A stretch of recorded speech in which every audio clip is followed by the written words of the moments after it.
Misa ka karon ang kaso sa dengue sa Dakbayan sa Lapu-Lapu. Ang Dakbayan ang nag-una sa labing daghang sa kaso sa maong sakit subay sa surveillance monitoring. Ani ang report.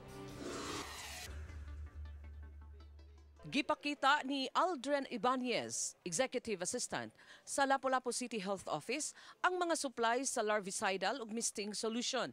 Gigahinan og 1 milyon ka pesos sa Dakbayan ang pagpalit og mga chemical nga magamit sa kabarangayan pagpugong sa pagkatap sa dengue.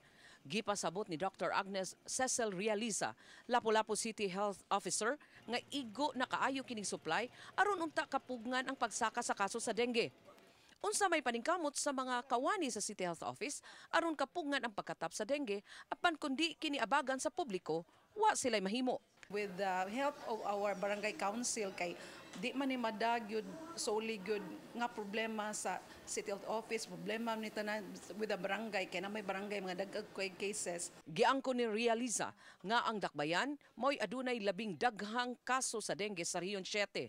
Enero karong tuiga miabot na sa 171 ka kaso sa dengue, itandi sa 56 lang ka kaso sa Enero sa miaging tuig.